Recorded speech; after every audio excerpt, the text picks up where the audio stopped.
transfer pricing, transfer pricing in general kalau sama Sabian udah belajar pilar one, pilar two ya. Dan berhubung, by the way maaf aku lagi agak pilek sih, jadi kalau ada suara-suara tidak menyenangkan maaf ya. Karena berhubung DTC dimajuin yang mana itu cepet banget jadi November, jadi kayaknya sih kita emang udah harus agak ngejar jadwal juga ya. Mungkin hari ini aku akan, oh ya sebelumnya aku mau nanya deh, kalian tuh di sini udah pernah ada belajar terkait metode TP belum ya? Atau masih zero banget tentang metode TP?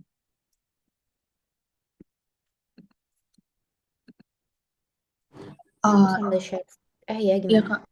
Kak, sebenarnya kalau di PI 1 tuh kita cuma kayak dikasih tahu kalau misalnya metode ini tuh dia ngapain gitu Kak. Misal kayak komparasi antara apa dan Gitu apa ya. gitu aja sih Kak. Tapi kayak belum implementasinya belum dia. Oke, sebenarnya sih di DTC nanti kalian juga nggak bakal ditanyain sedetail itu ya. Paling in general aja, seenggaknya kalian tuh tahu kapan pakai metode ini dan metode ini tuh tepatnya digunakan untuk kapan-kapan gitu sih. Nggak yang sampai kalian menghitung-menghitung gitu nggak. Cuma mungkin aku nggak ngajarin sih, lebih kayak sharing yang mungkin terkait dengan permanent establishment. Kalian kan pasti di PI 1 udah ada materi pembelajaran terkait BUT atau PI gitu. Di mana PI ini atau BUT itu tuh diatur in general itu di Artikel 5 kalau kita ngacu ke OECD model, dan biasanya treaty-treaty di dunia itu tuh juga ngacunya ke OECD model gitu. Nah, di sini ada yang bisa jelasin nggak ya BUT secara umum tuh apa gitu, dan kapan suatu dikatakan BUT, atau apa sih tujuan ada BUT gitu? Ada yang tahu nggak ya?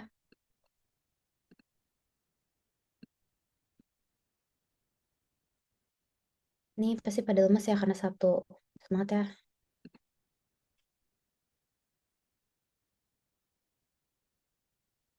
Oke.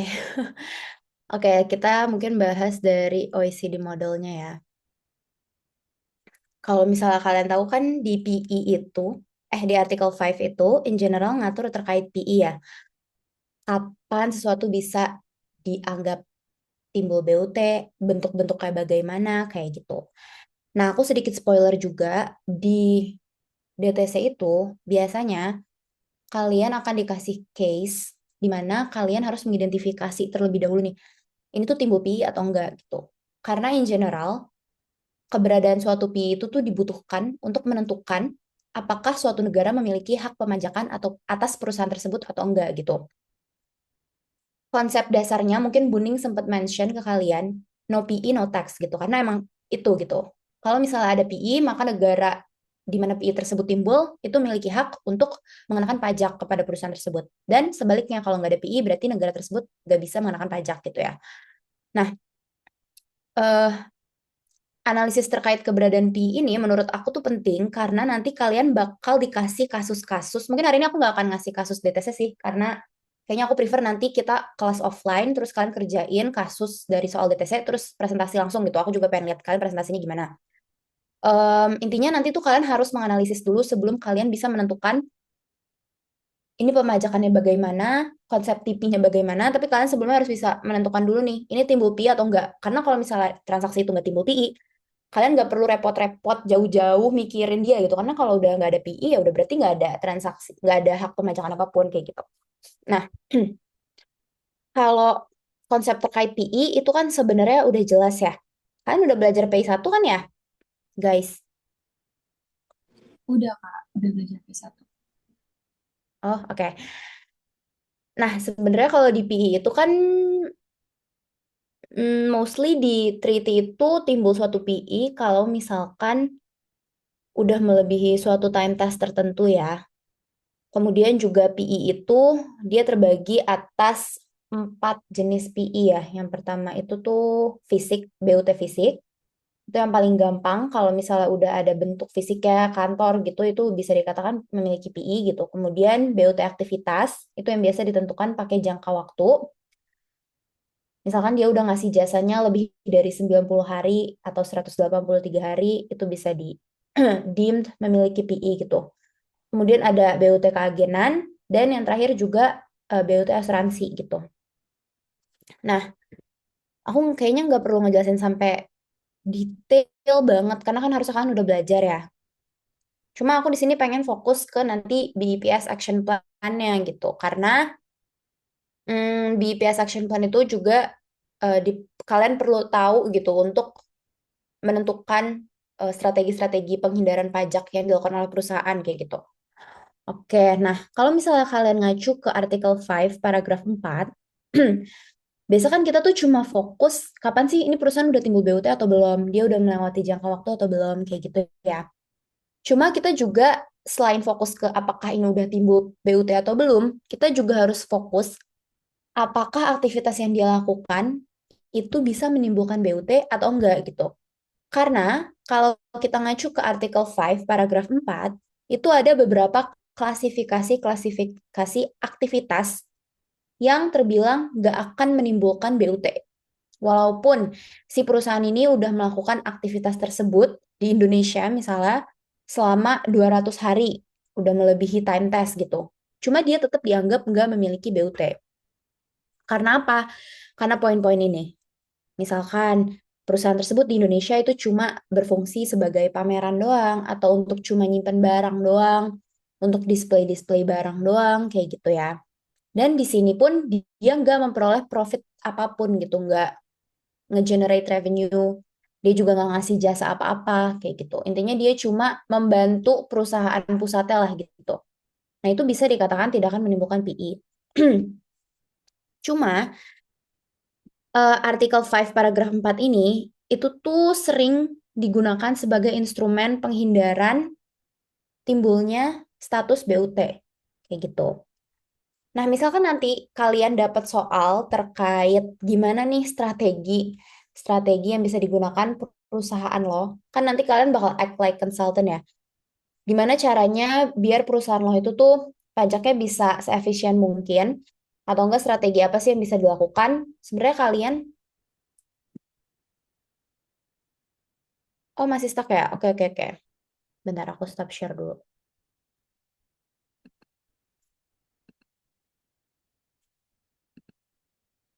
Nah, oke. Ini ya. Nah, tadi sampai mana? Oke. Kalian tuh harus tahu juga kalau misalnya ditanya strategi apa yang bisa dilakukan perusahaan kalian, itu sebenarnya kalian kalau mau jawab bisa memanfaatkan artikel 5 paragraph 4 ini tuh bisa banget gitu. Karena di praktiknya pun banyak perusahaan-perusahaan yang menggunakan strategi ini gitu. Nah, tapi kalau misalnya semua perusahaan di dunia udah pakai strategi ini, itu kan bakal ngerugiin negara negara tempat BUT itu berada dong gitu. Misalkan Apple di Apple Amerika gitu ya ngediriin usaha di sini di Indonesia. Tapi dia mengakuinya sebenarnya di Indonesia itu cuma buat pajangan aja, cuma buat kayak pemasangan produk gitu-gitu doang, kayak untuk majang produk, penyimpanan material-material HP-nya gitu. Nah, itu kalau berdasarkan peraturan yang ada sekarang nih, 3P, itu tuh bisa dianggap gak punya BUT gitu. Nah, kalau kayak gitu terus kan bakal ngerugin Indonesia dong. Lo sebenarnya dapat untung nih secara nggak langsung dengan keberadaan lo di Indonesia, tapi gue nggak punya hak untuk majakin lo karena lo nggak punya BUT gitu di Indo. Nah, itu kenapa muncul yang namanya BPS Action Plan 7. Kalian di sini udah pada baca soal BEPS Action Plan belum ya? Udah pada tahu atau tahu aja cuma nggak tahu detailnya gitu?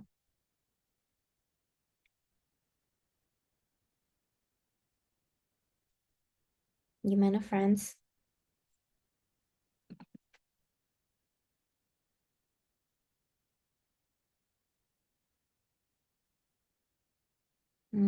Diam ya. Oke. BEPS Action Plan itu sebenarnya dia ada banyak action plan-nya.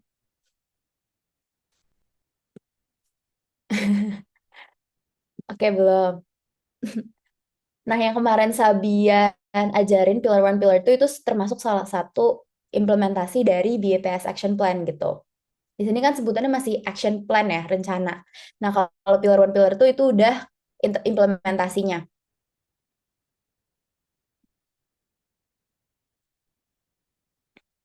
Ini yang economic presence itu bukan Kak eh related, tapi bentar. Nah, iya itu termasuk di sini ya. Nah, intinya kalau tadi aku jelasin, banyak kan yang bisa dilakuin perusahaan itu dengan cara mengelabui atau kayak pura-pura seakan-akan perusahaan dia tuh nggak punya BUT di negara tersebut. Nah, BPS Action Plan itu tuh untuk menangkal upaya-upaya tersebut gitu sih sebenarnya umumnya. Nah, kalau misalnya sebelumnya itu dan di aturan yang ada ini kan sebenarnya kita tuh cuma fokus ke BUT tuh ada kalau misalnya lo ngelakuin aktivitas lebih dari berapa hari gitu, atau enggak lo punya keberadaan fisik, atau enggak lo melakukan aktivitas-aktivitas apa kayak gitu ya. Nah, tapi tuh ada aja cara-cara yang perusahaan lakukan gitu dengan memainkan aturan tersebut. Nah, kalau kita lihat di sini, BPS Action Plan 7 itu sebenarnya ingin memberikan saran ke aturan-aturan treaty yang ada saat ini, gimana caranya lo mengubah Artikel 5 ini biar lebih spesifik dan lebih mendetail gitu. Biar orang-orang tuh kalau mau menghindar dari timbulnya BUT tuh nggak segampang itu. Sebelumnya kita harus tahu dulu nih, kalau misalnya cara-cara yang bisa dilakuin wajib pajak untuk memainkan Artikel 5 itu tuh apa aja sih? Itu yang pertama tadi aku udah sebutin. Mereka dengan cara membuat BUT, tapi seakan-akan aktivitas yang mereka lakukan cuma yang masuk ke scope paragraf 4 tadi. Misalkan mereka cuma sebagai gudang doang atau sebagai tempat display doang, kayak gitu. Kemudian cara kedua yang bisa mereka lakukan itu berkaitan dengan artikel 5, paragraf 5, dan paragraf 6. Apa itu? Itu adalah terkait dengan keagenan. Kayak gitu ya. Ini nanti aku jelasin lagi. Kemudian cara ketiga yang mereka bisa lakukan itu adalah fragmentation of activities. Ini tuh sempat jadi perbincangan banget. Kenapa? Karena caranya ini cukup pinter sih. Jadi aktivitasnya itu tuh dipecah-pecah gitu loh. Biar satu usaha fokus di display barang aja.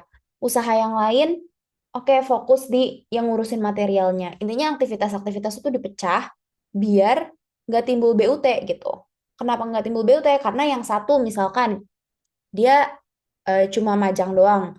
Itu fix kan nggak masuk BUT karena masuk ke paragraf 4. Kemudian yang kedua, itu dia misalkan emang bener ngerakit nih, dia ngasih jasa yang substansial, tapi dia cuma beberapa hari doang di Indonesia ngasihnya. Jadi dipecah-pecah aktivitasnya biar gak menyatu dan timbul sebagai BUT. Kemudian yang keempat, caranya adalah splitting up of contracts gitu.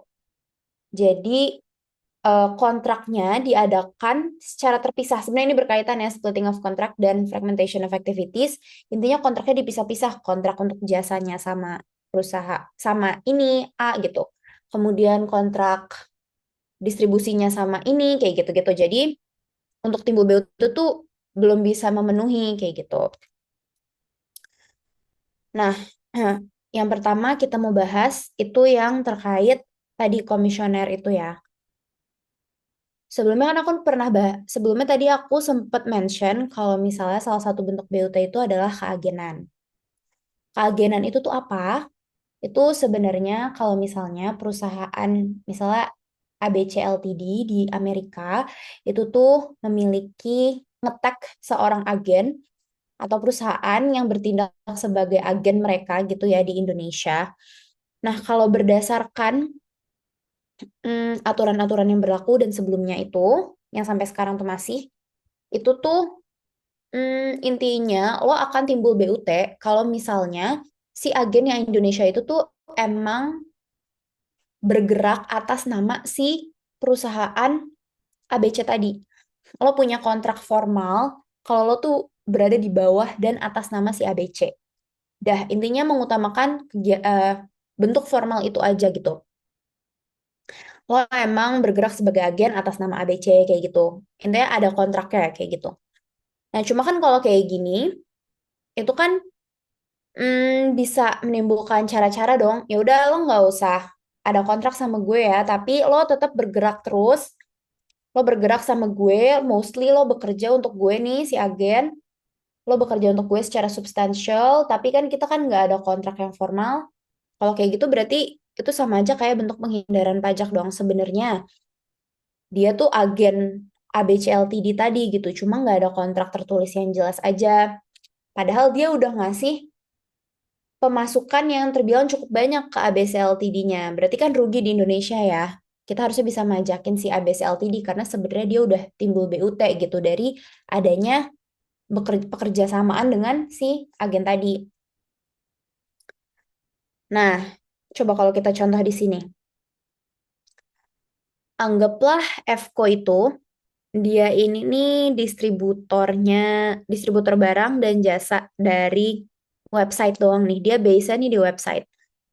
Kemudian sebenarnya si FCO ini tuh punya eh bukan related party ya, tapi pihak yang berhubungan erat lah ya, ibaratnya sama si Aiko di India, di mana si Aiko ini nih sebenarnya secara nggak langsung dia tuh ngebantu ngebantu penjualan-penjualan si FCO gitu. Contoh, dia emang si Aiko ini, si India ini, dia tuh emang nggak mengenerate penghasilan sih dari apa yang dia lakukan gitu. Dia juga nggak jual beli gitu kan sama customer di India.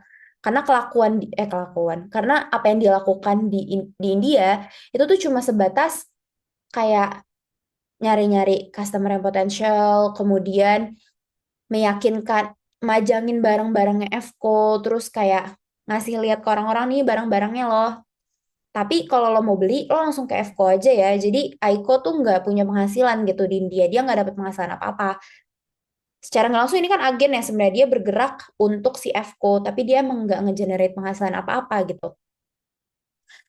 Nah, sekarang ada yang mau jawab nggak ya kira-kira bedanya exposure BUT dari treaty yang masih ada dan bedanya kalau misalnya BPS Action Plan 7 ini tuh udah diimplementasikan gitu secara benar-benar. Bedanya tuh apa? Ya. Waduh. Review kan mau jawab.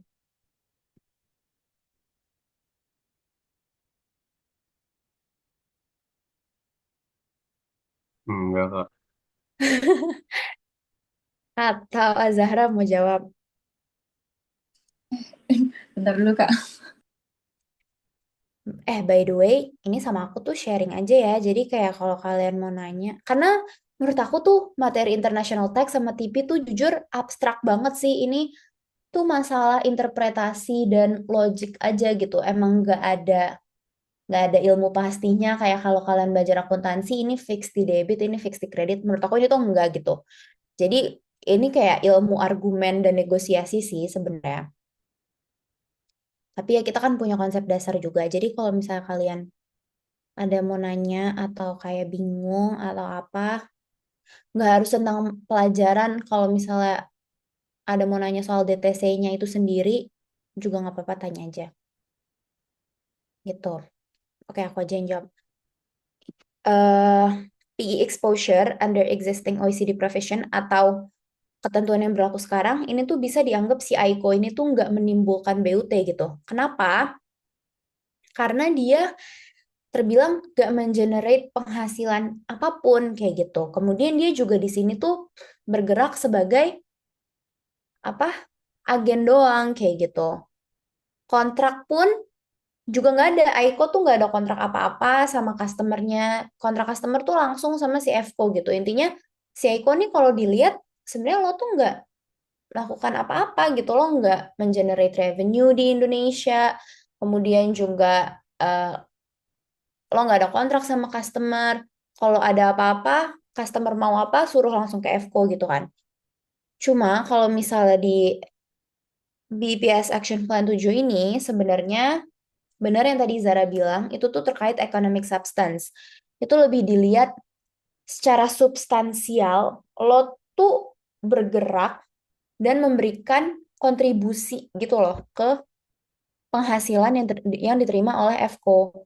lo tuh memiliki kontribusi terhadap profit-profitnya si FCO. Bahkan yang lo lakukan itu bisa terbilang substansial gitu. Lo ngepromosiin, lo bukan cuma sekedar majang, tapi lo juga kayak menunjukkan barang-barangnya ke customer. Walaupun lo nggak punya hak atas barang dari yang lo tunjukin itu, tapi lo tuh berkontribusi gitu. Customer di Indo tuh jadi tahu barang-barang ini gara-gara si Aiko. Sorry, customer di India jadi tahu barang-barangnya Fco itu gara-gara si Aiko kayak gitu ya. Jadi intinya dengan adanya BPS Action Plan 7 ini, substansi itu tuh lebih diutamakan. Cuma sebenarnya yang masih jadi pertanyaan adalah gimana cara menentukan gimana cara menentukan kalau dia tuh benar-benar ada kontribusi gitu loh.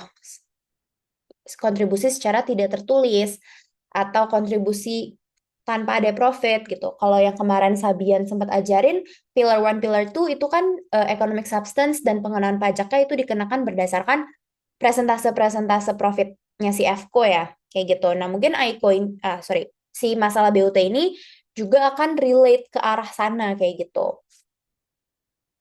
Nah, kayak gitu.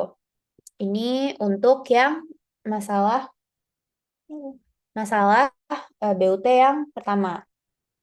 Jadi nanti misalkan kalian ada pertanyaan, umumnya biasanya DTC itu pertanyaan tentang restrukturisasi perusahaan ya. Nah, nanti kalau misalnya ada pertanyaan terkait restrukturisasi perusahaan, kalian identify dulu, ini tuh perusahaannya bergerak di Indo. Sebentar guys.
Oke, ini aku baru sadar deh siang-siang gini, enaknya tidur siang sih. Cuma aku takutnya kalau tadi aku kesorean nanti kalian ada yang mau pergi. Jadi maaf ya mengganggu jam tidur siangnya.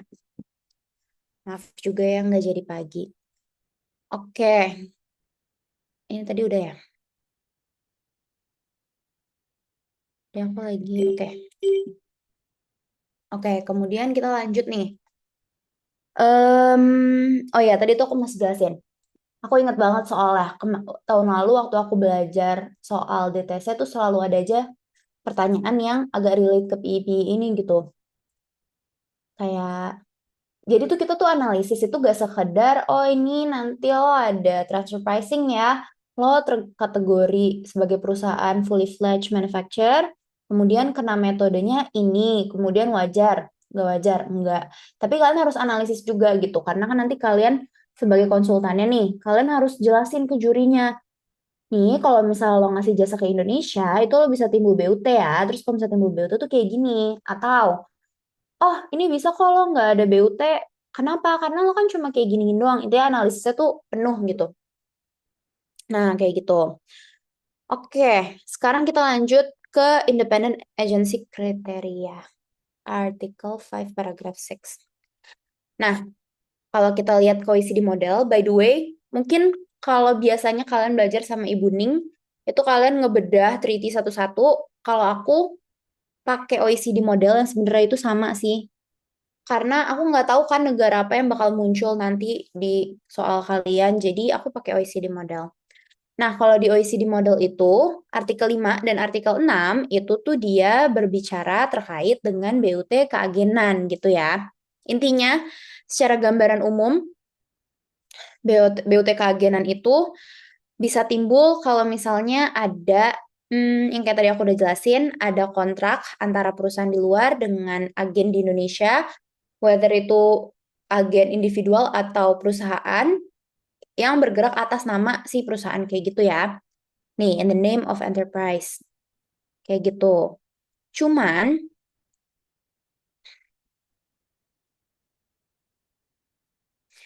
cuman keagenan itu tuh bisa dibilang eh gini-gini, gimana ya? Keagenan ini nih bisa timbul BUT juga kalau misalnya eh ada agen independen, tapi dia bilangnya independen, cuma sebenarnya dia tuh bekerja secara eksklusif untuk si perusahaan ABC Ltd doang gitu. Jadi sebenarnya kalau kayak gitu dia nggak bisa dibilang independen. Dan ini tuh dia relate ke sini nih. Intinya adalah kalau misalnya si perusahaan ini, si agen ini itu dia bergerak sebagai agen yang independen atau dia tuh agennya nggak cuma sama ABC Ltd tapi emang pekerjaan dia sehari-hari itu mengagenkan banyak perusahaan di luar.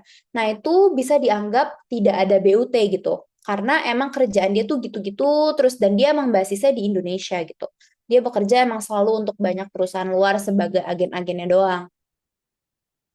Tapi hmm, bisa dikatakan juga akan timbul BUT gitu ya berdasarkan BPS ini kalau misalnya si agen ini dia emang banyak nih kerja sama perusahaan mengagenkan banyak perusahaan tapi mostly dan exclusively dia itu bekerja untuk si ABC Ltd doang jadi sebenarnya 90% kerjaan dia tuh atas nama ABC.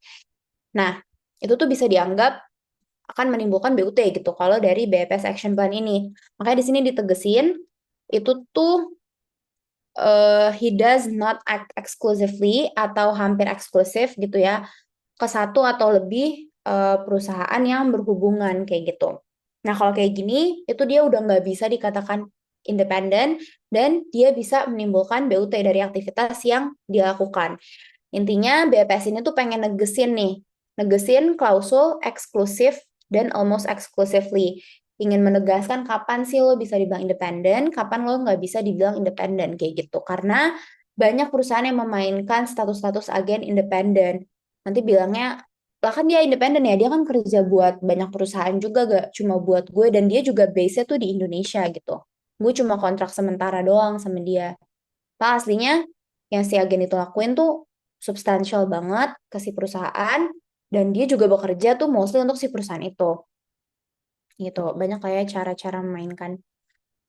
Oke, nah kemudian PE exemptions ini juga BPS Action Plan yang ketiga itu untuk eh, apa ya? Menyempitkan scope pengecualian timbulnya BUT berdasarkan artikel 5 paragraf 4 gitu.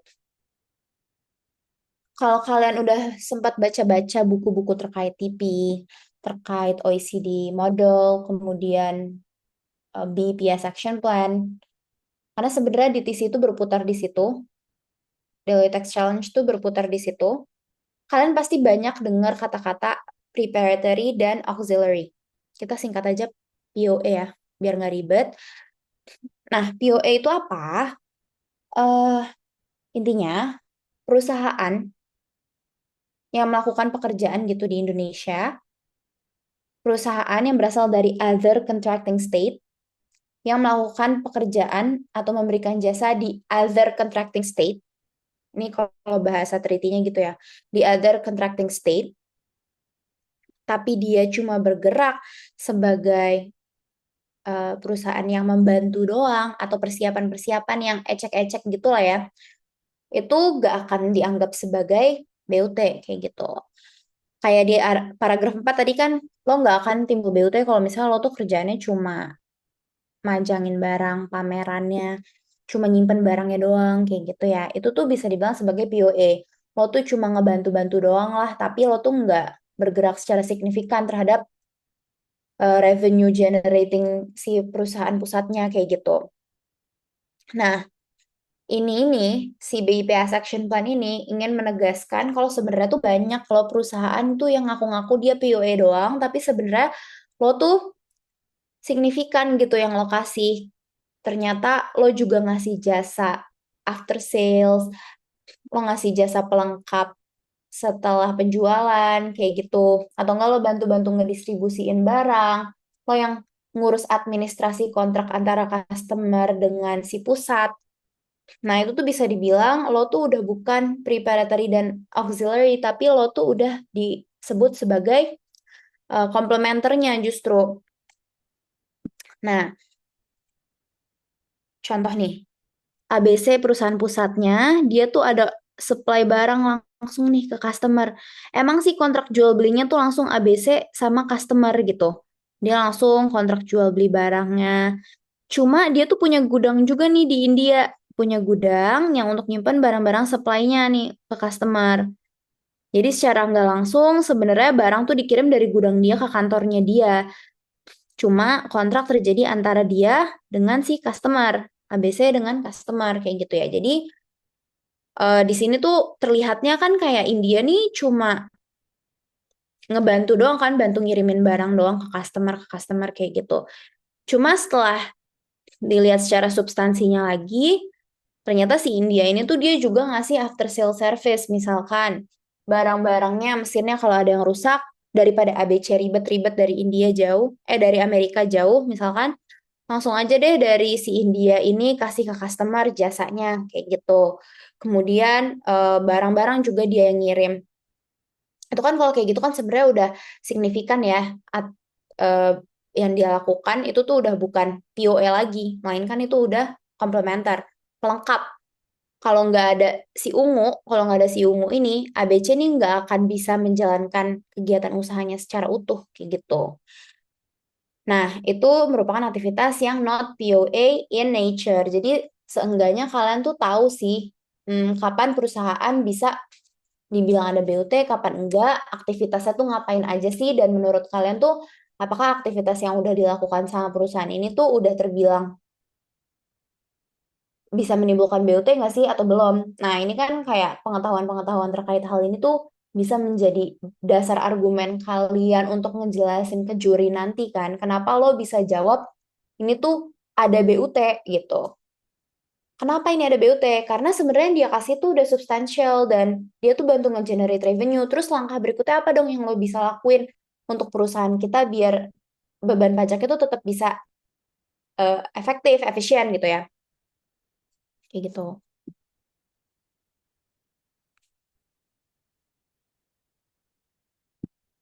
Oke.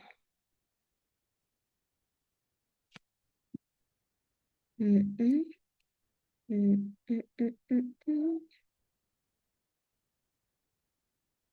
Nah, ini sih sama kayak aku jelasin di awal ya. Fragmentasi atau pemecahan penghasilan. Iya, oke. Jadi kalau dulu itu kan sebenarnya kan misalkan ada perusahaan luar negeri ngasih jasa di Indo, cuma dipecah gitu loh kontraknya. Oke, gue kasih jasa ke lo, tapi cuma 80 hari ya. Nah, nanti jasa berikutnya dikasih sama perusahaan lain, kayak gitu misalnya, atau dikasih kapan lagi gitu. Nah, itu tuh seingat aku dulu tuh kalau penghasilan dipecah-pecah gitu intinya dihitungnya tuh per kontrak, bukan per kontrak, per perjanjian lah, per penghasilan tersebut gitu. Cuma sekarang karena udah banyak yang memanfaatkan instrumen itu, jadinya sekarang tuh digabung kalau misalnya ternyata eh, pekerjaan A, B, dan C di Indonesia ternyata tuh berhubungan nih antara satu sama lain. Cuma dipecah-pecah aja. Yang A cuma buat nyimpen barangnya, yang B untuk ngasih jasanya, yang C untuk ngedistribusiin barangnya. Itu kan dipecah ya. Jadi yang A tadi yang cuma buat nyimpen barang itu nggak akan timbul BUT. Yang B, oke deh lo timbul BUT. Cuma atas ininya doang tadi ya, atas pemberian jasanya kayak gitu. Nah, kalau sekarang dari BPS Action Plan ini, itu tuh kalau misalnya ada pemberian-pemberian jasa atau pemberian barang yang sebenarnya tergabung, yang berkaitan erat itu tuh akan dianggap sebagai satu kesatuan pekerjaan yang bisa menimbulkan BUT gitu. Nah, contohnya kayak gini nih. Si Arko misalnya, dia manufacturer dan seller di negara R. Dia pengen ngejual, oh dia punya hmm, perusahaan anak gitu nih di Indonesia, si Esko. Esko itu tuh dia yang ngasih kontrak, yang ngurusin kontrak, invoice, dokumen-dokumen administrasi, ngasih barang ke customer itu semua tuh si Esko gitu. Cuma barang-barang itu tuh disimpannya di warehouse-nya Arko semua gitu. Nah, ini kan kalau kita lihat secara cepat gitu ya. In general si Arko ini kan sebenarnya dia nggak timbul BOT kan. Kenapa? Karena dia gunanya cuma cuma nyimpan barang doang, dia nggak ngegenerate penghasilan apapun. Nah, ini nih dipisah-pisah kayak gini nih tujuannya biar nggak timbul BUT nih atas si Arko-nya. Jadi seenggaknya sebagian penghasilan si Arko itu tuh nggak terkena pajak di Indonesia atas kehadiran si Erko. Cuma sebenarnya kalau dari BPS Action Plan yang terbaru ini, si anti-fragmentation ini nih bisa dikatakan yang dilakukan Arko dengan Esko ini nih berkaitan erat gitu loh. Lo tuh ngasih barang terus ke Esko. Arko tuh punya hubungan dengan Esko karena dia selalu ngasih barang ke Esko. Tanpa Arko, Esko nggak akan bisa melakukan penjualan. Nah, kayak gini tuh bisa dianggap sebagai satu kesatuan gitu dan akan menimbulkan BUT. Nah, iya gitu guys. Sebenarnya gampang ya BUT, cuma tricky sih. Mungkin yang nanti akan masuk juga ke soal selain kayak timbul BUT atau enggak, itu juga akan terkait dengan pemberian penghasilannya ini dalam bentuk apa. Karena kan kalau BUT ini kan sebenarnya kan atas penghasilan yang bersifat aktif ya. Cuma kalau misalnya kalian ngelakuin usaha, itu kan nggak cuma penghasilan aktif doang dong, tapi akan ada penghasilan pasif seperti royalti atau dividen kayak gitu. Nah, aku ingat soalnya waktu semifinal, aku tuh dapet soal kasus yang kayak restrukturisasi perusahaan, dan di dalam pertanyaan itu sebenarnya secara nggak langsung kita disuruh analisis terkait BUT dan juga jenis penghasilan yang diterima. Nah, kemudian waktu itu jurinya tuh nanya, kalau misalnya kalau atas bentuk usaha yang kalian propose ini, skema yang kalian propose, itu nanti emang nggak ada pembayaran BUT, nggak ada pembayaran royalti dari perusahaan di Indo ke luar negeri. Nah, itu aku ingat kita tuh jawab, enggak. Kenapa? Karena kan royalti, kalau kalian ingat Buning tuh sempat jelasin kapan suatu hal itu bisa dikatakan ada royaltinya atau enggak. Biasanya royalti itu tuh kalau misalnya transaksinya tuh bersifat unik atau atas barang-barang berat, barang-barang yang gak bisa diperoleh secara mudah gitu. Misalkan mesin untuk penelitian yang cuma ada satu di dunia atau enggak eh, barang ini nih untuk meneliti suatu hal yang besar yang bersifat unik lah intinya kayak gitu. Jadi kayak kita jelasin ini kenapa nggak timbul royalti karena pembayaran ini tuh bukan atas suatu hal yang unik. Ini tuh cuma pembayaran atas apa kayak gitu ya. Jadi ya kayak gitu deh. Oke. Sampai sini ada yang mau nanya nggak ya soal BUT? Kak, sorry aku mau nanya. Boleh banget. Ya, terkait dengan tadi barusan Kak kita jelasin royalti, itu kriteria yang bisa nentuin kalau dia langka atau enggak itu gimana kayak?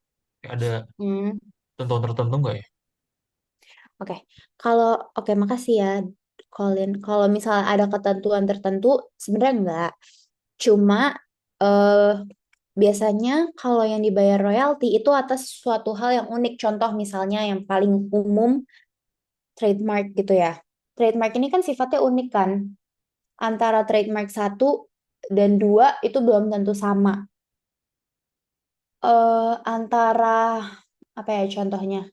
Adidas dengan Nike, walaupun sama-sama sepatu lari, sepatu yang bisa kalian pakai buat style juga, tapi tetap beda kan logonya, kemudian proses R&D-nya. Intinya setiap trademark tuh bersifat unik gitu, punya value-nya masing-masing. Nah, itu udah pasti akan ada royalti. Kemudian kalau misalnya kalian minjem alat berat kayak gitu. Alat berat yang nggak banyak produksinya di dunia. Misalkan kalian pengen alat berat tuh biasa dipakai buat apa ya? Misal kalian ingin memproduksi suatu barang nih. Cuma kalau kalian mau produksi barang ini, lo tuh harus pakai alat-alat berat, misalnya mesin mesin pencetak khusus kayak gitu. Yang mana mesin pencetak khusus ini tuh cuma dimiliki oleh perusahaan A di Amerika misalnya.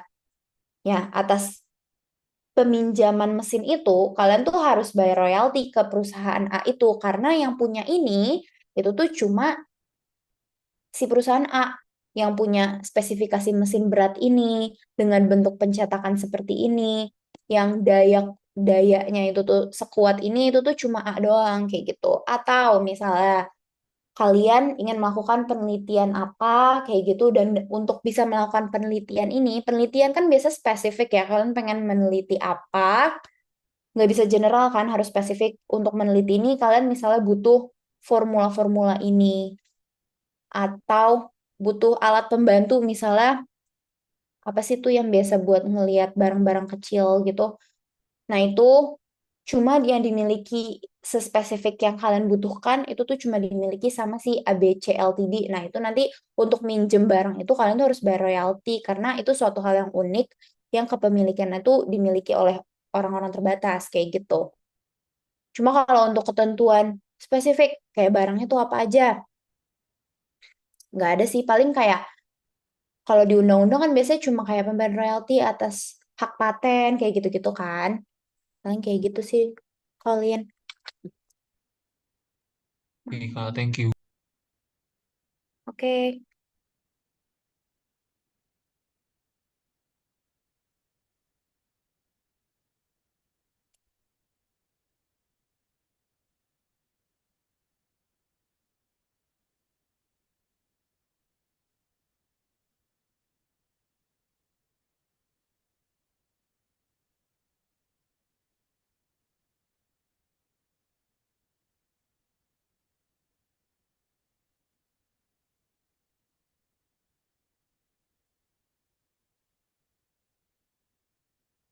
Oke. Kak, Eh, ada yang manggil ya? Iya. berarti kalau misalnya dokumen pendukung yang nggak jelas, royalti bisa dianggap biasa aja ya. Maksudnya eh, argumentatif gitu. Ini tuh Gimana? royalti atau Dokumen pendukungnya tuh maksudnya apa nih? ya maksudnya ini bisa dianggap kan royalti itu lebih Mm-mm. tinggi nggak sih pajaknya? Mm-mm. Maksudnya kalau misalnya nggak ada dokumen pendukung, kayak perusahaan boleh nggak menganggap kayak ini pemberian jasa bukan royalti? Ih, bisa banget lagi. Banyak loh kayak gitu. Sebenarnya gimana? Bentar, aku mikir dulu ngejelasinnya. Kebalik. Biasanya yang anggap kayak gitu, ya bener-bener. Perusahaan tuh biasanya memberikan jasa beneran. Ini beneran nih. Tapi si DJP-nya atau otoritas pajak ya itu nganggap sebenarnya lo tuh ada pembayaran royalti kayak gitu. Padahal sebenarnya perusahaan ngakunya ini tuh cuma ngasih jasa doang loh, gue nggak ada royalti apa-apa. Itu tuh bisa banget terjadi kayak gitu. Hmm, contohnya gimana ya? Contohnya, bentar, aku mikir dulu. Tuh misalnya dia ngasih jasa doang.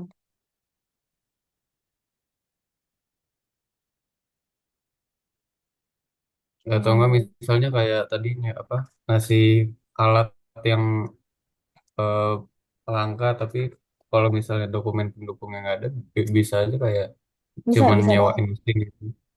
Bisa banget. Atau enggak gini, gini, gini. Oh, aku tahu. Contohnya kayak gini nih, eh misalnya perusahaan A itu dia ngejual apa ya contohnya misalnya ngejual software komputer gitu ya. Kan kalau software komputer itu kan dia spesifik kan, unik kan, karena programnya itu kan pasti mendetail dan beda-beda kan antar setiap software kayak gitu. Nah, perusahaan A kita anggap misalnya dia di Singapura kayak gitu.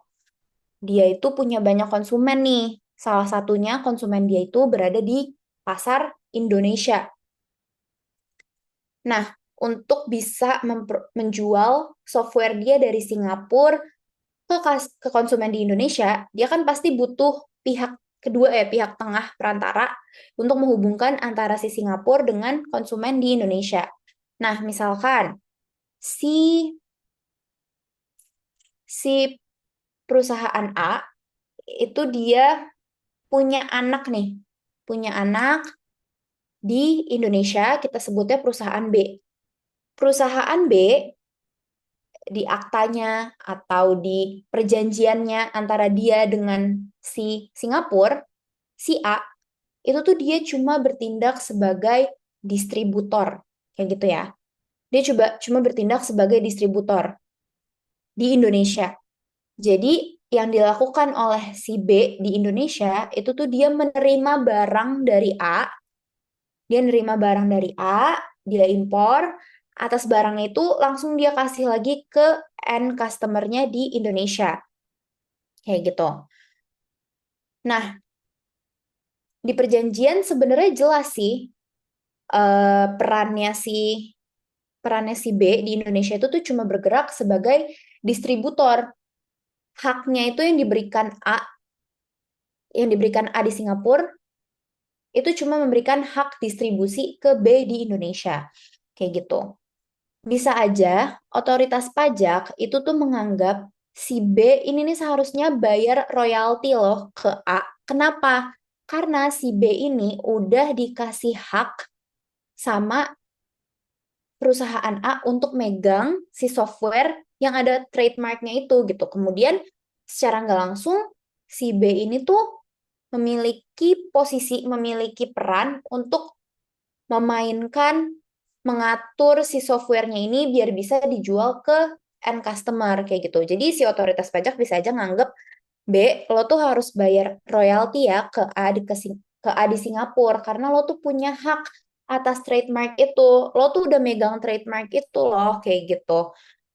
Lo nggak bisa ngaku lo tuh cuma mendistribusikan, orang lo aja tuh megang barangnya. Lo juga berperan untuk penghasilannya si A di Singapura karena lo yang berhak untuk mendistribusikan barangnya ke end customer kayak gitu ya.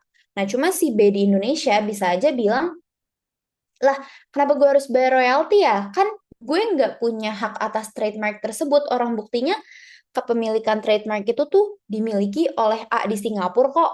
Gue nih di sini berperan cuma buat ngasih-ngasihin barang doang, perantara doang. Tapi atas si trademark itu, gue tuh cuma nerima, tapi nggak gue otak-atik. Nggak ada yang gue ubah, nggak ada yang gue tambahin.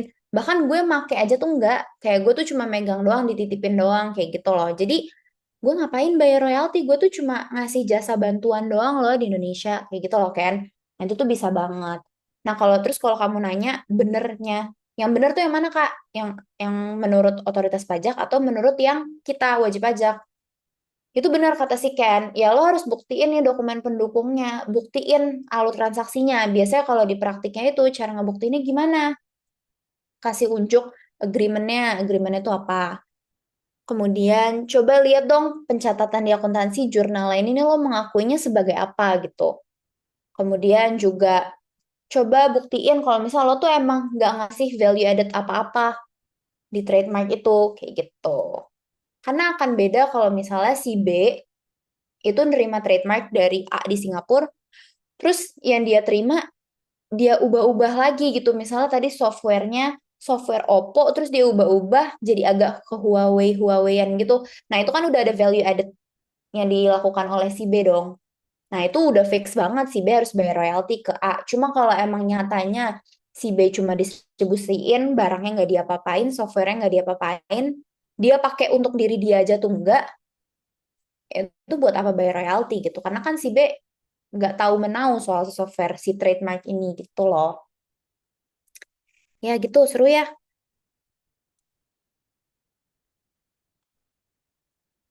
Paham nggak, Ken? Oke, makasih Kak, ngerti-ngerti. Ya. Oke.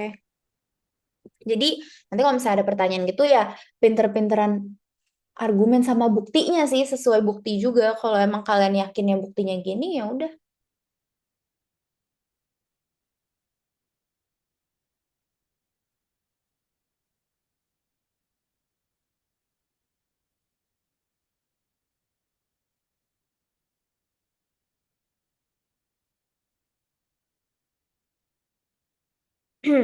Oke, lanjut ya.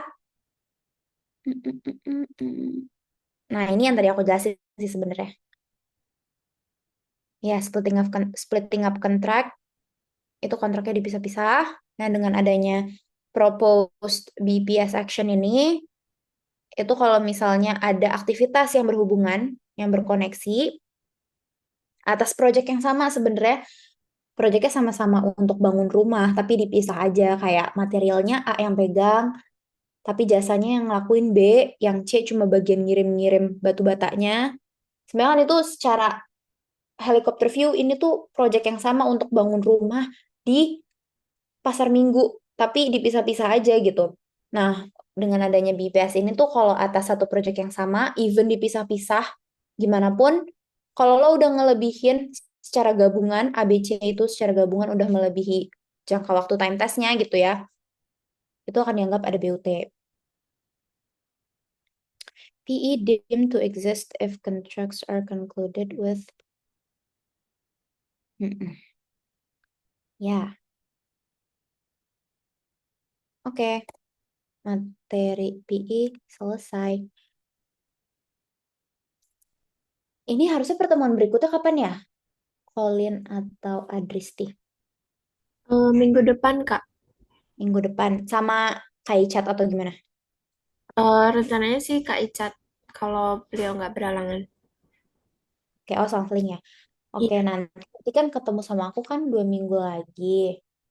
Aku pengen nanti ingetin ya, aku takut banget lupa sih, serius.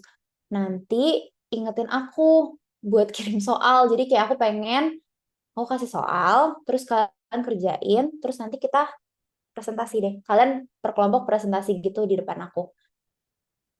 Oke, Kak. Siap. Nanti aku ingetin. Ya. Terus, karena kalau di DTC sih yang aku pahamin, ini sih guys, oh my God, aku suka deh sharing gini. Yang aku pahamin tuh sebenarnya agak dilihat terkait otak kalian doang. Maksud aku otak adalah understanding kalian terkait materinya. Itu penting banget, tapi akan menjadi nilai tambah juga kalau cara penyampaian dan presentasi kalian tuh bagus banget gitu. Karena yang aku lihat nih, anak akuntansi tuh mereka cara penyampaiannya bagus banget sih. Itu tuh kayak bisa dibilang lawan kalian. Karena mereka nih presentation skill-nya nih juara banget gitu.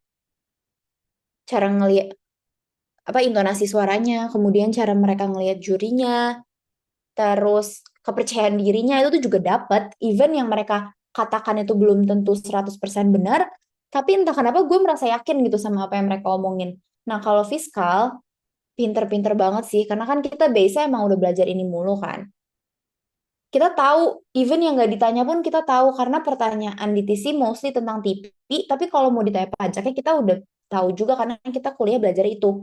Cuma kadang tuh anak fiskal tuh cara penyampaiannya kurang gitu, kayak jadi aku berharap kalian bisa percaya diri dan aku yakin dari wajah-wajah kalian, kalian tuh wow gitu. Jadi kalian harus bisa nyampeinnya tuh pede gitu.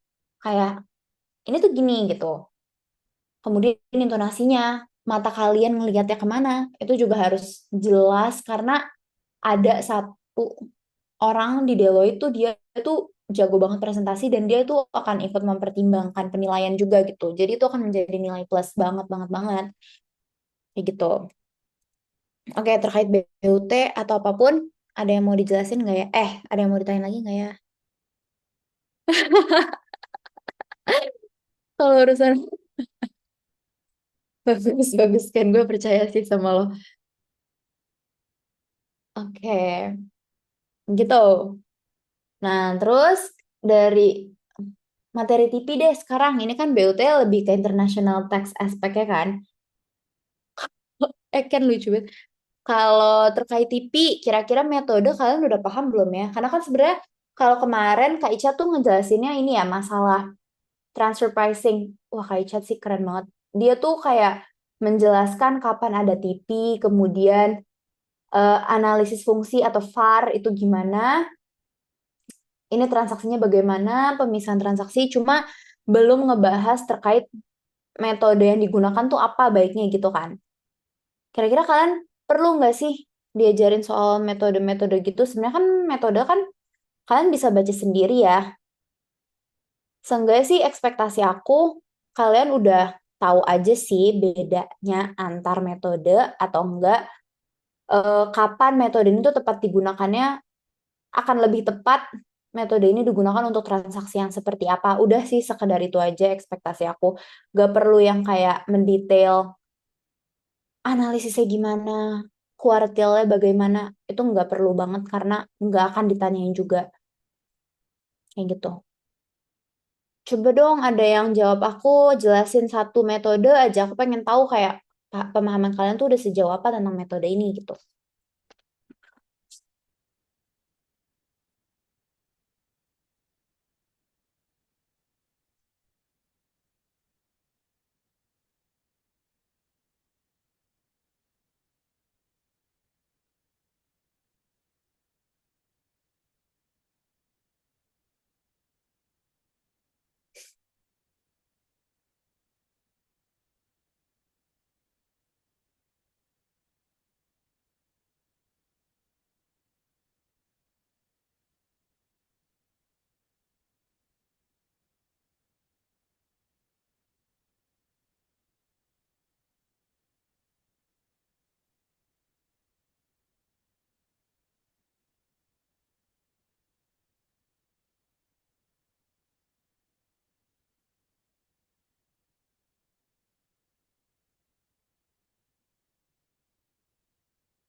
Waktu itu yang Kak Tita sering jelasin dipakai.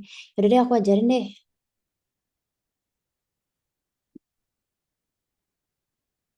Aku lupa lagi materinya. Oh ini deh kayaknya. Oh ini. Aku jelasin in general ya. Nah ini materi aku kuliah dulu. Yang sering dipakai, oke, metode TP. Nah, basicnya gini. Dulu itu, kalau di pemahaman transfer pricing model yang dulu, itu cara kita menemukan kita pakai metode yang mana, itu tuh dengan dipakai satu-satu. Cup dulu dicoba, kalau nggak bisa pindah ke resale price, kalau nggak bisa ke cost plus, kalau nggak bisa ke TNMM, kayak gitu. Cuma sekarang prinsipnya udah berubah jadi ke most appropriate one. Nah, kita bahas dari yang paling spesifik dulu ya. Ini urutannya sebenarnya udah dari yang paling spesifik ke yang paling general. Kalau CUP, yang pertama itu comparable uncontrolled price. CUP, itu tuh dia dilihatnya dari komponen harga penjualan atau komponen harga beli COGS-nya, kayak gitu. Kenapa ini bisa dibilang spesifik? Karena harga penjualan kan ya udah ya harga penjualan aja. Kalau COGS juga COGS aja, beda sama operating profit. Operating profit itu kan udah terbentuk dari berbagai macam gulungan jenis-jenis biaya, jenis-jenis harga ya. Operating profit itu terbentuk dari adanya harga sales, harga jual, dari adanya harga beli atau COGS. Kemudian udah jadi nih gross profit, masih ada operating expense lagi atau other income bla bla bla. Baru kebentuk operating profit kan. Nah, kalau sales itu kan dia spesifik nih, satu aja. Jadi kenapa itu bisa dibilang CUP itu tuh merupakan metode yang paling spesifik. Bahkan banyak yang bilang juga CUP ini nih metode yang paling akurat. Kenapa akurat? Karena dia tuh susah gitu untuk diterapkan, susah untuk dipakai. Untuk bisa menggunakannya kita harus cari pembanding yang benar-benar persis-persis sama persis. Dan juga dianalisisnya dari level yang paling spesifik. Antara itu sales atau COGS. Kemudian kalau resale price dan cost plus ini udah mulai agak naik gitu, udah agak umum. Cuma dia masih di level gross profit gitu, masih cuma mempertimbangkan sales dan COGS kayak gitu.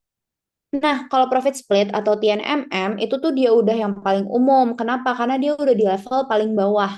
Dia udah nilainya dari operating profit aja. Terserah deh salesnya mau harganya beda-beda, COGS-nya beda-beda. Tapi yang penting secara operating profitnya itu tuh mirip gitu loh. Jadi dia udah lebih general. Kayak gitu. Nah, terus kalau tadi ditanya metode mana yang paling sering digunain di Indonesia, itu tuh yang paling sering digunakan itu adalah TNMM. Kayak gitu. Karena dia paling mudah untuk digunakan, paling gampang juga untuk cari pembandingnya.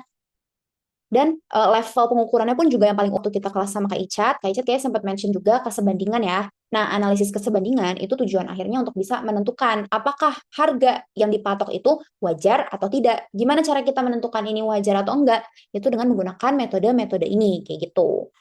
Nah, kayak tadi, kalau untuk mau nentuin kewajaran pakai metode CAP, itu untuk mencari kesebandingannya tuh cenderung susah. Kenapa? Nah, coba kita lanjutin ya. Oke, nah ini pertimbangannya lah ya kalau kalian memakai metode TP, mana yang paling pas sama transaksi kalian gitu. Nanti ini bisa dibaca sendiri. Oke, nah yang pertama kita masuk ke metode CAP. Ini terbilang metode yang paling akurat, tapi di satu sisi susah juga. Ya, yang susah untuk digapai itu biasanya kan paling memuaskan hati ya, alias kayak akurat lah gitu.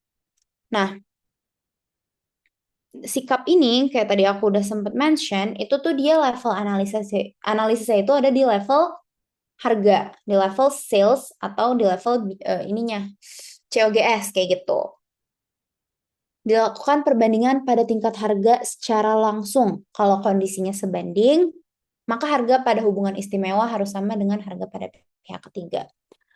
Biasanya metode CAP ini itu digunakan untuk analisis transaksi-transaksi yang bersifat spesifik dan unik. Yang paling sering digunakan CAP itu tuh kalau kita lagi analisis kewajaran harga royalti atau harga bunga pinjaman kayak gitu. Kenapa sih royalti tuh umumnya pakai CAP gitu ya? Karena royalti yang tadi aku udah jelasin itu kan dia pembayaran atas sesuatu yang bersifat unik ya. Dikit lah kembarannya gitu. Untuk mencari kesebandingannya tuh susah gitu. Makanya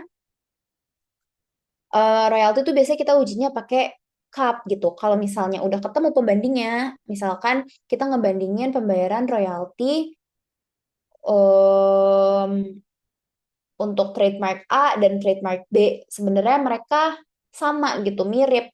Sama-sama trademark atas sepatu lari yang terbuat dari karet, yang lengkung modelnya tuh kayak gimana gitu ya. Cuma bedanya paling eh, trademark kalau si A ini tuh dia lebih nunjukin sisi sepatu yang fun, warna-warnanya misalnya lebih colorful. Kalau yang B itu dia warnanya agak yang gelap-gelap atau edgy gitu.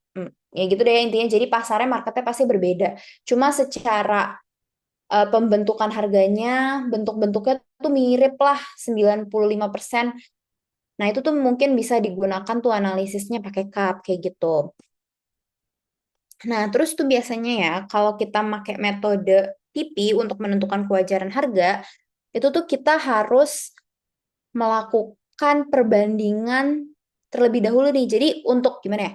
Untuk memakai suatu metode, kalian tuh harus ada pembandingnya, harus ada sisi pembandingnya. Nggak bisa semata-mata, oh ya udah, mungkin di bayangan kalian untuk pakai metode tuh cara perhitungannya ya.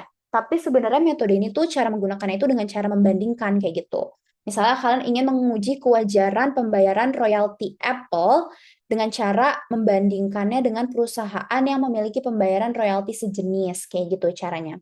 Nah, untuk memakai CAP itu tuh ada dua metode.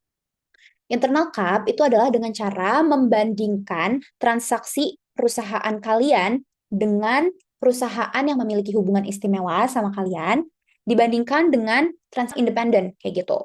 Itu disebut internal CAP. Kenapa internal CAP? Karena kita membandingkan transaksi kita juga gitu. Membandingkan transaksi kita dengan hubungan dengan pihak istimewa dan transaksi kita dengan yang non istimewa kayak gitu. Membandingkan apakah transaksi kita XYZ dengan hubungan istimewanya itu tuh udah wajar belum sih harganya kalau dibandingin sama transaksi kita dengan pihak yang independen. Dia udah arm's length belum sih kayak gitu. Nah, contoh di sini XYZ ngejual ke pihak afiliasinya 100. Kemudian afiliasinya ngejual lagi ke end customer 150 kayak gitu ya. Sedangkan si XYZ waktu ngejual ke independen, pihak independen dia ngejual tuh 120. Oke, 120. Tapi si independen ini kemudian ngejual ke retail partinya Sama sih 150. Nah, kalau kalian lihat dari kayak gini, ini arm's length nggak ya? Ada mau jawab nggak? Ini wajar nggak nih? Ini general aja sih kalau kalian lihat. Enggak Kak, Kenapa? soalnya beda sih Beda transaksi apanya? delivered dan independen. Apanya yang beda? Ya maksudnya kan kalau arm length itu kan harus sama dibandingkan dengan transaksi manapun. Ini ada berbeda, Hmm, itu masih. Oke, tapi sebenarnya cara ngejawab itu kan sebenarnya kita kan pengen nguji metode-metode TP ini kan dipakai untuk menguji apakah transaksi kita dengan pihak istimewa kita tuh udah wajar belum sih nentuin harganya. Nah, menurut kalian tuh harga yang dikasih XYZ ke pihak afiliasinya tuh udah wajar atau belum? Bisa dikatakan wajar atau enggak? Karena kalau jawabannya beda antara transaksi XYZ ke ini dan ini ke ini udah pasti beda kan? Udah pasti beda. Itu mungkin jawabannya kalau pertanyaannya apakah bisa digunakan sebagai pihak pembanding atau enggak. Cuma kalau pertanyaannya apakah harga penjualan dari XYZ ke pihak distributor ini udah wajar atau belum? Kira-kira udah wajar belum?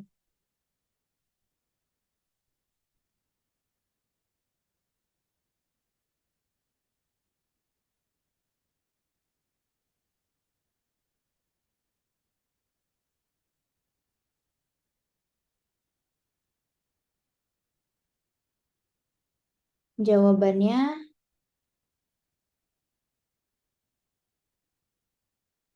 Wajar ya Kak? kenapa wajar? Karena nggak terlalu jauh sama dia harga jualnya, harga salesnya yang 150. Oke, sip. Makasih ya, Albi. Apa? Oke, kalau misalnya jawabannya wajar, mungkin aja bisa wajar kalau misalnya nanti kita lihat lagi pembentuk-pembentuk harganya. Cuma sebenarnya kalau kita lihat secara dari atas gini nih, cuma dari slide ini doang, ini tuh bisa aja dikenakan koreksi atau bisa aja dibilang nggak wajar gitu sama otoritas pajak. Kenapa? Karena ini kayak gini nih, si XYZ kalau ngejual ke pihak distribusi lo lebih murah sih, padahal harga aslinya kalau lo jual ke yang bukan siapa-siapa lo, itu tuh mahal loh 120.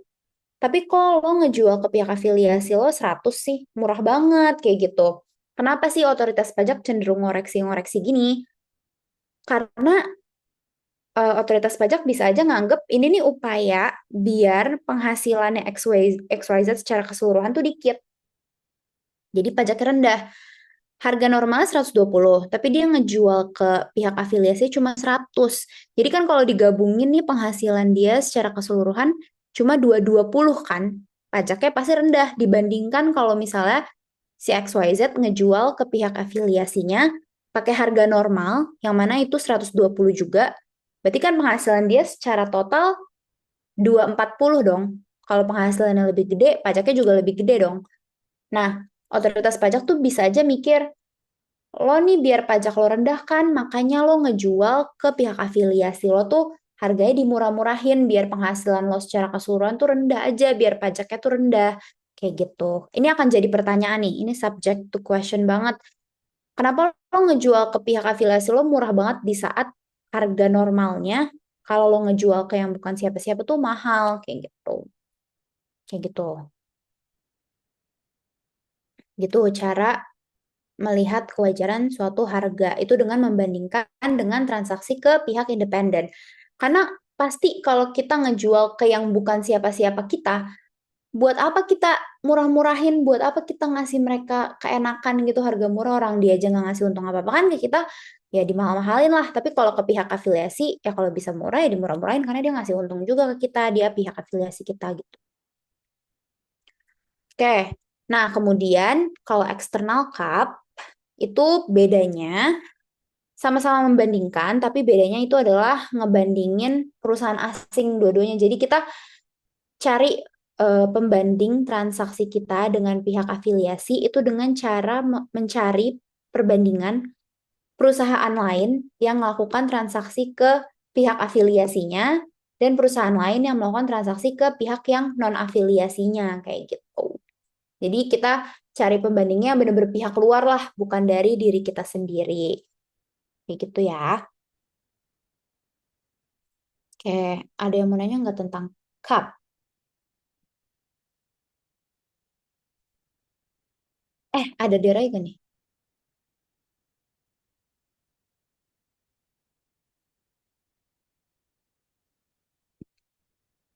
Oke, kalau nggak ada yang mau nanya, kita lanjut ya. Ke metode berikutnya itu adalah RPM. Yang perlu kalian tahu mungkin bisa dijadiin basis. Tapi ini nggak selamanya seperti ini. Cuma mungkin bisa dijadikan patokan dasar dulu lah seenggaknya di otak kalian. Kalau RPM ini biasanya digunakan sama perusahaan yang bergerak di bidang distribusi. RPM distribusi gitu. Jadi biasanya perusahaan yang bergerak di bidang distribusi itu diujinya kewajaran harganya itu pakai metode RPM gitu. Kenapa? Dari judulnya aja resale price method ya. Resale, menjual kembali. Nah, itu kan aktivitas yang dilakukan oleh distributor dong, ya kan? Dia tuh sebenarnya cuma ngejual kembali doang, ngejual lagi. Dia beli dari supplier-nya, kemudian distribusiin ke orang luar, dijual, dijual, dijual lagi. Paling value added yang dia tambahin, paling apa sih kalau distributor? Ya dikasih packagingnya diperbagus, kayak gitu ya. Kemudian, tapi dia nggak ngasih nilai tambah ke barangnya kan, kayak gitu. Karena dia cuma ngejual lagi doang. Paling ditambahin aja packagingnya biar lebih aman. Nah, RPM itu biasa dipakai sama distributor. Gimana alurnya? Oh, tunggu. RPM ini biasanya dipakai sama perusahaan distributor. Yang diuji, harga yang diuji kalau kita pakai RPM itu adalah harga pembeliannya. Ingat ya, RPM itu yang diuji kewajarannya adalah harga pembeliannya. Biasanya RPM ini dipakai sama perusahaan distribusi yang melakukan pembeliannya mostly ke perusahaan afiliasinya. Kayak gitu. Nih, kalau kita lihat di sini, dia melakukan pembelian barang dari pihak afiliasi dan non-afiliasinya. Dia beli dari pihak afiliasi 120. Dia beli dari pihak non-afiliasi 100. Oke, dia lebih mahal nih. Lebih mahal. Wait. Dia lebih mahal belinya dari pihak afiliasi. Ya kan? Dia lebih mahal belinya di afiliasi. Pasti barang yang XYZ terima, ini kan ujung-ujungnya akan dia jual lagi ke end customer ya. Akan dia jual ke end customer. Nah, RPM itu menguji di level harga belinya ini. Apakah harga beli dia ke pihak afiliasinya itu tuh udah wajar belum sih? Nih. Karena kan kalau transfer pricing emang kita pengen menguji kewajaran harga pada perusahaan afiliasi ya. Apakah harga 120 ini udah wajar atau belum gitu? Resale price method. Gimana cara menentukannya? Kita bisa lihat dari sininya dulu nih. Oh, kalau lo beli dari perusahaan afiliasi lebih mahal. Oke, tapi kalau lo beli dari pihak independen lebih murah. Tapi lo ngejualnya lagi ke ke end customer itu harganya 150. Sedangkan lo ngejual ke siapa namanya? Ngejual barang dari produknya independen itu tuh 140, 140. Berarti kalau kalian lihat secara keseluruhan, atas produk ABC yang dia beli dari pihak afiliasi seharga 120, itu tuh dia cuma nambahin margin 30 doang nih waktu dijual. Waktu dia resale, waktu dia ngejual lagi, marginnya tuh cuma 30. Sedangkan dari produk OPQ yang dia beli dari pihak afiliasi, harganya lebih murah, tapi dia ngejualnya itu waktu dia nge-resell-nya, ngejual kembali, itu marginnya 40. Lebih gede dong, ya kan? Margin ini lebih gede dibanding margin atas pembelian barang lo dari pihak afiliasi. Nah, ini bisa jadi pertanyaan juga nih. Kok bisa kayak gini lo mainin harga ya? Kalau dilihat dari sisi margin, pertanyaannya adalah lo ngejual barang lo yang dari pihak afiliasi lo lebih murah ya, biar at the end pajaknya lebih rendah. Kemudian kalau dilihat dari sisi biayanya, kenapa lo beli dari afiliasi itu tuh mahal banget. Yang mana kan kalau harga beli akan menjadi biaya ya. Biaya itu kan pengurang penghasilan. At the end penghasilan lo makin lebih kecil lagi dong. Udah biayanya lebih gede, marginnya juga biayanya gede, marginnya kecil, penghasilannya jadi kecil banget dong. Jadi pajaknya at the end bisa semakin kecil. Kayak gitu. Semoga kalian dapet ya logik yang maksud aku tuh. Kalau nggak ngerti tanyain aja. Kayak gitu nih. Jadi resale udah intinya tempelin di otak kalian, tempelin, tempelin, tempelin. Resale itu biasanya dipakai sama distributor, dah. Gitu. Oke. Mm-mm-mm. Oke ya, kalau nggak ada yang mau nanya, kita lanjut dulu. Hmm, Nah, CPM ini kebalikan dari RPM sebenarnya. Kalau RPM dipakai distributor, CPM dipakai oleh manufacturer. Kenapa? Karena kan kalau perusahaan manufaktur itu banyak memainkan biaya ya. Manufaktur itu kan memproduksi barang nih. Untuk memproduksi barang, lo harus banyak beli bahan baku yang mana itu kan cost kan biaya. Makanya jadi cost plus method itu tuh dipakai sama biasanya perusahaan manufacturer kayak gitu. Nah, kalau tadi RPM itu dilihatnya dari pembelian dia ke pihak afiliasi, penjualannya ke pihak afiliasi kayak gitu. Ingin dilihat apakah cost plus itu margin maksudnya, biaya raw-nya mereka, biaya harga baku untuk memproduksi barang itu ditambah plus margin, makanya cost plus. Apakah margin yang lo kenakan untuk penjualan ke pihak afiliasi lo tuh wajar atau enggak sih gitu. Itu dengan cara membandingkan ke pihak independen kayak gitu. Gitu. Ada yang mau tanya nggak sampai sini? Ini penjelasannya kurang lebih sama kayak yang tadi, cuma ini lebih fokus ke sisi penjualannya. Kalau RPM tadi ke pembeliannya. Begitu. Hmm, hmm, hmm.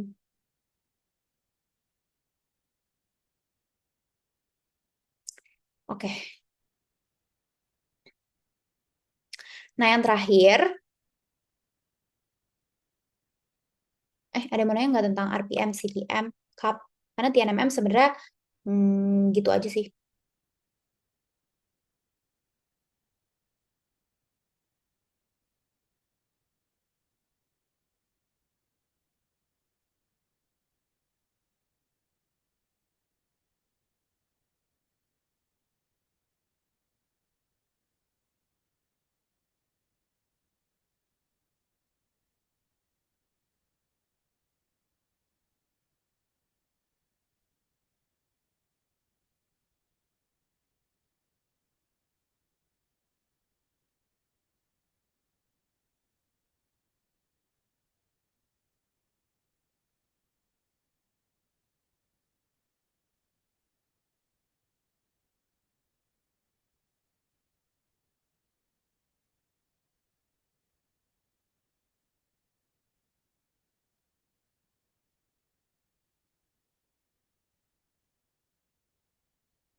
Kalau nggak ada, kita lanjut ya ke TNMM.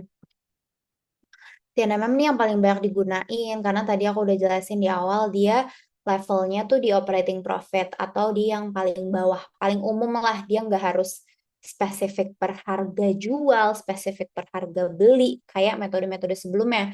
Dia langsung aja lihat di profitnya tuh berapa gitu. At the end profitnya berapa. Kalau misalnya ada perbedaan, kalau tadi misalnya cup ada perbedaan dikit aja di komponen pembentuk harganya itu bisa dibilang nggak sebanding, nggak bisa dipakai. Begitu pula dengan RPM atau CPM. Kalau TNMM, misalkan ada perbedaan di pembentuk harganya, misalnya harga jualnya beda atau COGS-nya beda jauh, itu bisa disesuaikan gitu, bisa di-adjust ke level operating profit-nya. Intinya dia tuh menguji di level operating profit. Misalkan kita lihat transaksinya antara XYZ dengan distributor Co atau dengan pihak afiliasinya, profitnya itu 2,75%. Nanti kita cari pembandingnya nih banyak banget. Biasa tuh setahu aku kalau transfer pricing itu tuh ada website tersendiri untuk mencari perusahaan pembandingnya. Nah, dilihat nih independen A, transaksi perusahaan independen orang luar gitu ke perusahaan distributor yang sejenis kayak gitu. Biasanya ini cuma dilihat apakah pembandingnya sejenis atau enggak nggak sih. Paling tuh dicari aja. Oh ini sama-sama transaksi ke distributor mobil. Ini semua distributor mobil. Nah dilihat nih profitnya berapa. Nah nanti dari berbagai macam pembanding yang udah dikumpulin, ketemu nih ada yang profitnya 4%, ada yang profitnya 3%, 2%, 1%. Nanti dari sini baru udah dihitung, dikumpulin. Paling tinggi profit transaksi ke perusahaan mobil itu 4%, paling rendah 1%. Nanti ini dihitung median interquartile range-nya. Kemudian apakah profit kita nih si 2,75 masih masuk nggak sih ke dalam rentang kewajaran tersebut? Kalau masih berarti masih wajar. Kalau enggak ya berarti nggak wajar. Kayak gitu. Nah, kalau profit split method ini sebenarnya jarang banget dipakai sih. Kayak jarang banget dibahas juga gitu. Karena agak susah juga nentuinnya. Ini biasanya dipakai sama transaksi-transaksi yang berhubungan erat gitu. Erat banget hubungannya antar transaksi. Misalnya si ini dua-duanya perusahaan XYZ dan XYZ di Indonesia ini pengen ngasih apa sih jasa gitu nih ke perusahaan retail, tapi sebenarnya dia nggak bisa ngasih jasa itu sendiri ke retail ini, harus bantuan si XYZ di Jepang. Begitu pula sebaliknya, XYZ di Jepang nggak bisa ngasih sendiri tanpa bantuan PT XYZ. Jadi mereka ibaratnya kayak bekerja sama secara tidak langsung, berkaitan erat, susah untuk menentukan profitnya sendiri-sendiri, susah juga untuk menentukan harga jual tersendiri lah gitu ke retail ya. Jadinya mereka pakai profit split method. Nanti dihitungnya dengan cara menentukan berapa sih kontribusinya si XYZ ke jasa ini, berapa kontribusinya PT ini ke jasa tersebut gitu ya.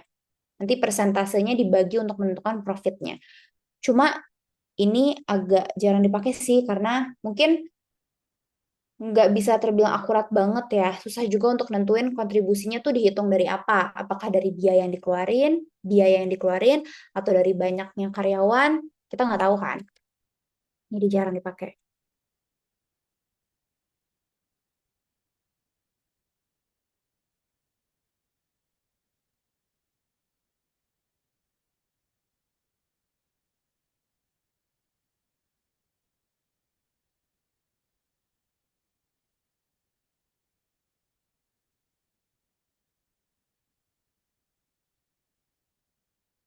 Nah, ada yang mau nanya nggak soal metode atau BUT atau DTC atau apapun?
Ada yang mau nanya nggak guys? Karena dari aku sejujurnya kayak udah cukup sih materi hari ini.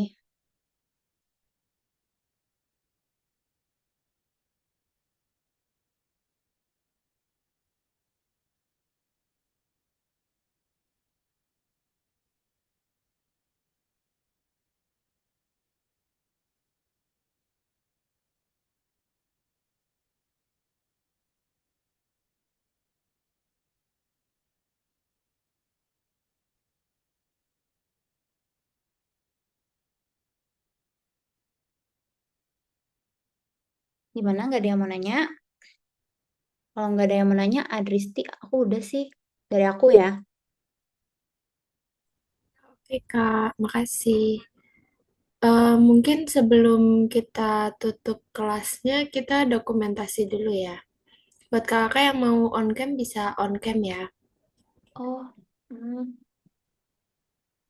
Tapi Aku nggak mungkin ya, maaf kalau banget. lagi nggak bisa nggak apa kak, nggak apa. Iya lagi. Tetap dokumentasi aja kak. Oke, mungkin aku kasih love. Oke, aku screenshot ya. Satu, dua, tiga. Oke, udah. Sekali lagi makasih banyak Kak Tita udah atas materinya hari ini. Makasih juga ke kakak-kakak karena udah mau datang di sesi ketiga ini. Semoga apa yang dapat hari ini bisa bermanfaat untuk di lomba DTC nanti.